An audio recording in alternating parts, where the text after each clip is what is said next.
What's up guys? Today we're going to be taking a look at the 2023 Kink Gap XL. This is literally the Kink Gap with a few changes to make it better for taller riders, hence the XL name. This bike is not a super high quality bike. It has a little bit of chromoly thrown in there, single wall rims, you know, stuff. I'll talk about it a little bit later. If you're interested in the Kink Gap XL, stay until the end of the video because I'm going to give you my honest thoughts and share whether or not this is a good bike or whether I think it's a ripoff. And I get in a lot of trouble because I will call it as I see it, and I've called bikes ripoffs, and that makes people very upset. So stay till the end to see if this is a good bike for you or not. Let's get right into it.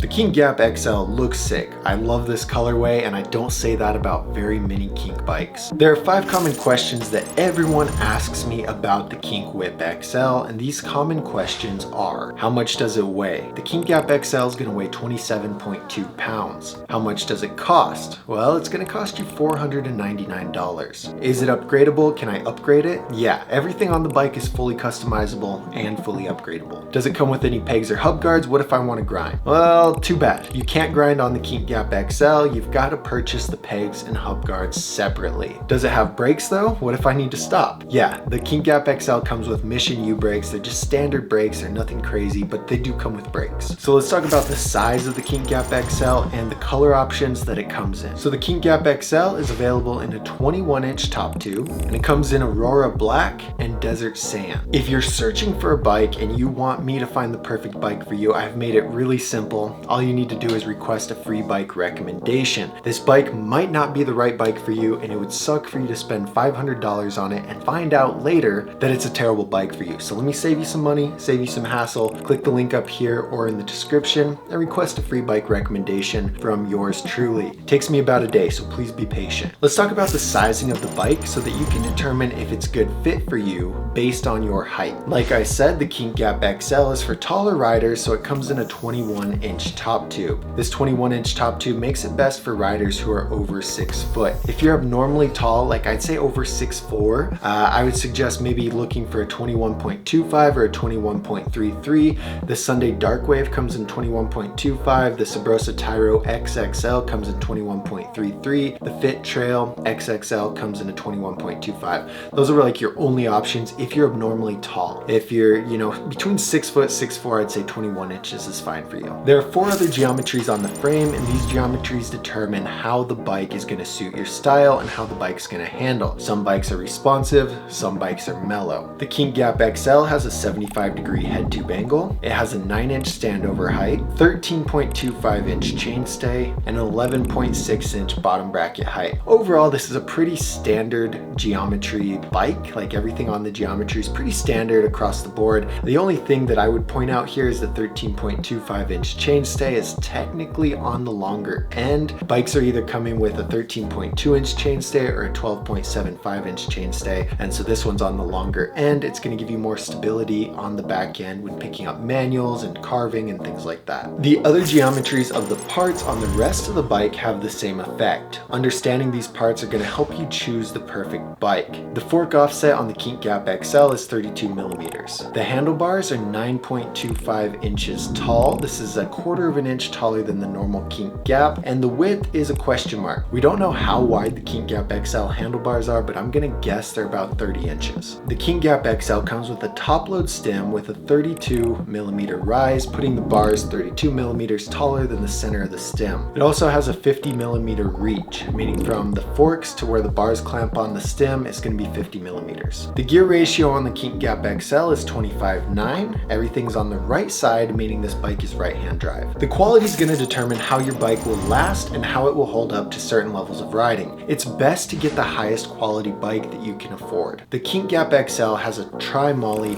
frame, meaning the front triangle, the top tube, the down tube, and generally the head tube is going to be full chromoly, while the back end is high tensile steel. This isn't the end of the world, but as you can see by the graph, there are much better quality options. With high tensile steel back ends, they're going to bend and tweak over time, especially as you learn spins. The forks have have a chromoly steer tube. The tube that goes through the head tube is going to be chromoly, while the legs are high tensile steel. High tensile steel legs bend over time, especially when you're casing jumps. The Kink Gap XL has full chromoly handlebars, and they're 2-piece handlebars. The cranks on the Kink Gap XL are going to be 3-piece full chromoly cranks. The rims on the Kink Gap XL are single wall rims front and back. As you can tell by this graph, single wall rims are not nearly as strong as double wall. They're going to bend, especially if you're a pretty heavy rider. Let's talk about the highlights and the lowlights of this bike and figure out if it comes with any good parts or if all the parts are bad. Some of the highlights are the Kink Bold HRD stem, which is an aftermarket stem. It has Kink Hemlock aftermarket pedals. The headset is sealed and integrated, and the bottom bracket's sealed.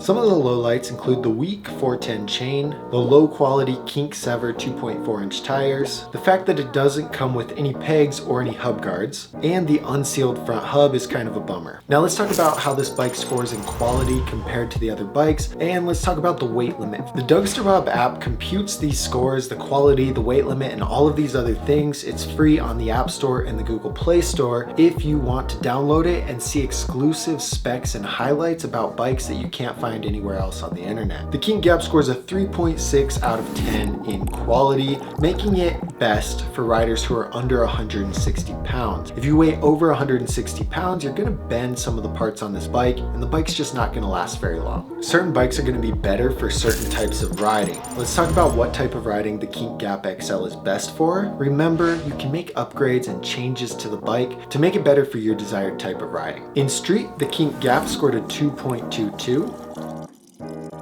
In park, it scored a 2.31. And in dirt, it scored a 3.85. Making the Kink Gap XL best for riding dirt. Now, if you got the Kink Gap XL, these are the first 3 upgrades that you should be making to this bike. The first thing you should do is upgrade the wheels to wheels with double wall rims. Buy a new set of wheels, make sure it has double wall rims. This is going to give you better quality, and it's going to decrease the weight. Upgrade that weak 410 chain to a 510 chain or a half-link chain. And then make sure you get some full chromoly forks so the high tensile steel legs aren't going to bend on you.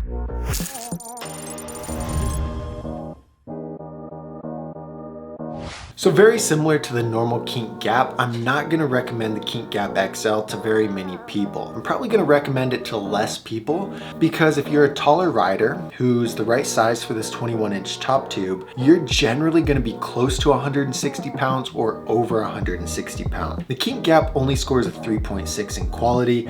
Most taller riders are going to be too heavy for this bike to last them more than a year. Best for you to do, what I would recommend is spending $50 extra and getting something like the Cult Devotion, the Cult Control. There are a lot of bikes that I would send you on the recommendation that are close to the Kink Gap XL in price, but much better quality. For example, the Kink Whip is a 6.9 quality score, and the Gap XL is a 3.6. So the Whip is like almost double the quality score of the Gap XL for literally $50 more. I wouldn't recommend this bike for you, okay? Just even if it's right, the price to quality, it's not very good. You can get a better bike by spending more money. The bike I would recommend is the Gap Free Coaster because it has a free coaster, but it doesn't come in an XL top tube size. So the Kink Gap Free Coaster would only be best for you if you want a free coaster and if you're between 5'6" and 5'9". And so it's kind of a touchy thing, but for you, if you're considering the Gap XL because it's the right size for you, you like the Gap, the quality, it's just overpriced for the quality. It's as simple as that. Towards the end of 2023, if you're watching this later and the Kink Gap XL is on sale for like $400, $370, it's a decent price. But right now for $500 for full MSRP, it's overpriced, and I think you should fill out a free bike recommendation so I can find a much better bike for you. YouTube thinks that the video on the screen right here is a perfect video for you to watch, and check out the links in the description. There are tons of helpful links for you to make you a better bike rider and make bike riding easier for you. Let me know in the comments which bike I should review next, and we'll see you guys in the next video.